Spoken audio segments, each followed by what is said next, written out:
ধর্মের নামে নয়, বরং ধর্মের প্রকৃত চেতনা রক্ষার তাগিদেই আমরা স্পষ্ট করে বলতে চাই, গণতন্ত্র মানে এই নয় যে যে কেউ ধর্মের দোহাই দিয়ে অন্যের অধিকার হরণ করতে পারবে, সংস্কৃতি চর্চা বন্ধ করে দিতে পারবে, কিংবা ভিন্ন মতাবলম্বীদের উপর সহিংসতা চালাতে পারবে।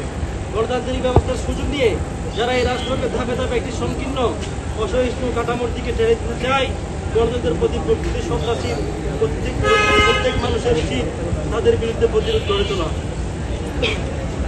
বিপ্লবী ছাত্র পরিষদের আজকের দাবি, আমরা আজ এই সংবাদ সম্মেলন থেকে নিম্নলিখিত দাবি জানাচ্ছি। ১. কনসার্ট, নৌকাবাইজ, মাজার ও কানকাই হামলাকারীদের অবিলম্বে চিহ্নিত করে আইনের আওতায় আনতে হবে এবং প্রতিটি ঘটনার একটি স্বচ্ছ দ্রুত বিচার নিশ্চিত করতে হবে। ২. সরকারকে স্পষ্ট দায়িত্বহীন ভাষায় ঘোষণা দিতে হবে যে ধর্মের নামে কোনো সহিংসতা বরদাস্ত করা হবে না।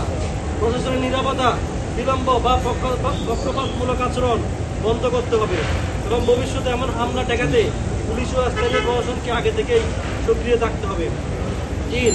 প্রধান ইসলামী রাজনৈতিক দলগুলোকে এই সহিংসতার বিরুদ্ধে স্পষ্ট প্রকাশ্য অবস্থান নিতে হবে। নীরবতা আর গ্রহণযোগ্য নয়। আজ যারা চুপ থাকবেন, ইতিহাস তাদের এই নীরবতার হিসাব রাখবে। ৪.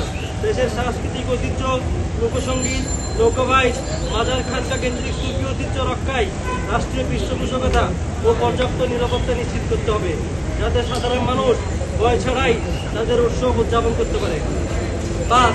ধর্মান্ধতা, উগ্রতা ও হিংসার বিপরীতে প্রকৃত ধর্মপরায়ণতা, সহিষ্ণুতা ও সাম্প্রদায়িক সম্প্রীতির পক্ষে রাষ্ট্র, রাজনৈতিক দল ও সমাজের সর্বস্তর থেকে জোরালো ও ধারাবাহিক অবস্থান নিতে হবে।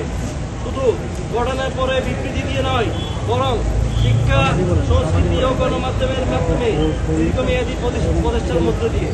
আমরা বিশ্বাস করি এই দেশের প্রকৃত ইসলামী ছাত্ররা কখনোই সহিংসতা, ভাঙচুর কিংবা সংস্কৃতি বিদ্বেষ শেখায় না।